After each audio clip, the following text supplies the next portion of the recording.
You flip between three news channels, expecting three different takes on the same story. But what if, several floors up, all three report into the same boardroom? In 2024, one Indian conglomerate's media arm merged with a global entertainment giant's India business in an $8.5 billion deal, creating a single company that now runs more than 100 television channels, alongside India's biggest streaming platform, alongside the broadcast rights to the sport the whole country stops for. So before we ask what's wrong with the news, maybe the better first question is simpler. Who actually owns it? Here's the thing about ownership. It rarely shows up as a direct order to a journalist. Nobody typically has to say, "Don't report this." It works quieter than that, through what gets funded, what gets a slot on the evening bulletin, and what a reporter learns over time, not to bother pitching. That's the whole idea of a conflict of interest. It's not proof that something dishonest happened. It's a structure where the incentive to be dishonest exists, whether or not anyone ever acts on it. Before we get to real examples, it helps to name the four mechanisms researchers actually track. The first is ownership concentration, a growing share of the media market controlled by fewer and fewer owners. Fewer owners means fewer genuinely independent decision makers, and editorial choices can start bending toward whatever protects those owners' businesses or alliances. The second is cross-media holdings, the same owner controlling several outlets at once: a channel, a newspaper, a website. On the surface, that can look like five independent voices. Underneath, they can end up saying the same thing because they answer to the same office. When the same owner controls television, newspapers, radio, and digital platforms, fewer independent editorial decisions may actually reach the public, even if each outlet appears separate. The third is conglomerate ownership, when a company's real business is something else entirely: energy, telecom, ports. News becomes one more division inside a much larger machine. The incentive there isn't usually to lie outright. It's quieter than that. Don't cause trouble in the sectors that actually pay the bills.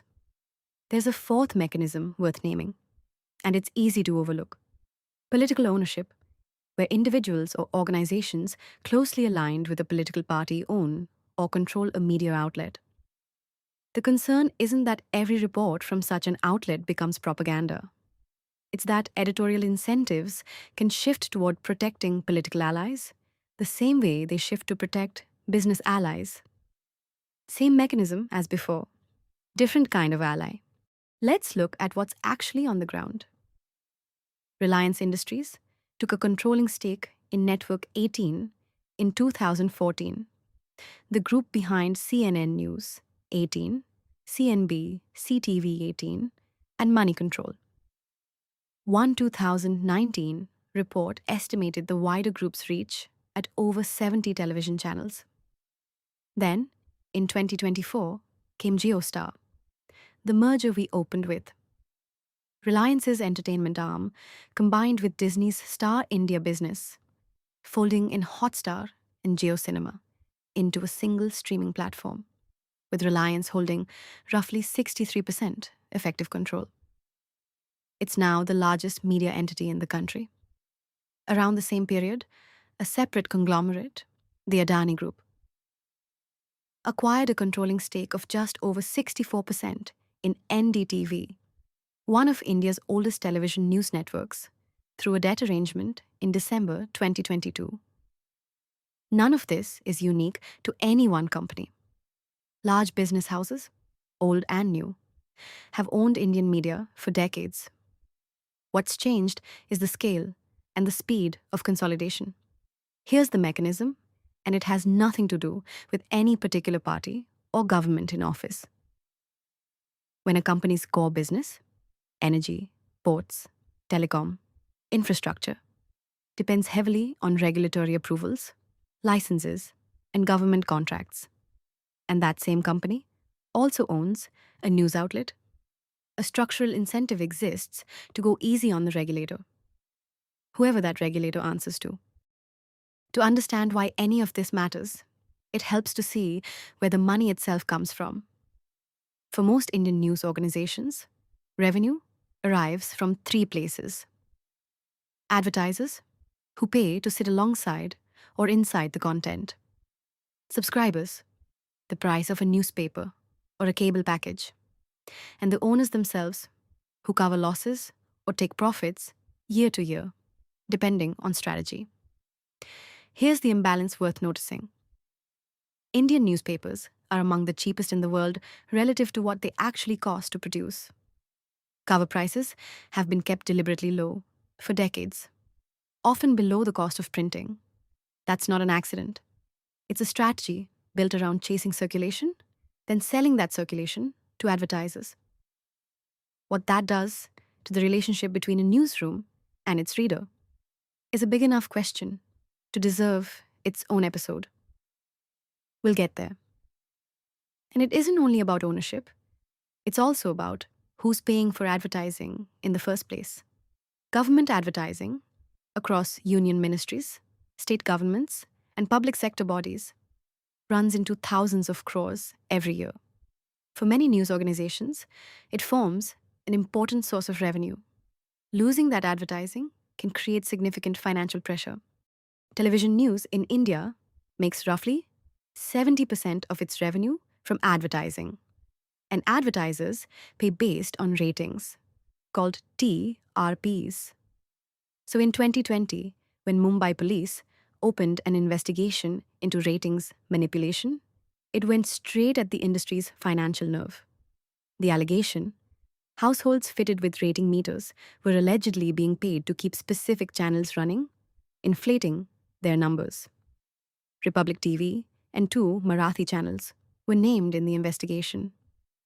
The investigation later faced legal and evidentiary challenges. Courts ultimately permitted its closure, and no wrongdoing was established against the accused channels in court.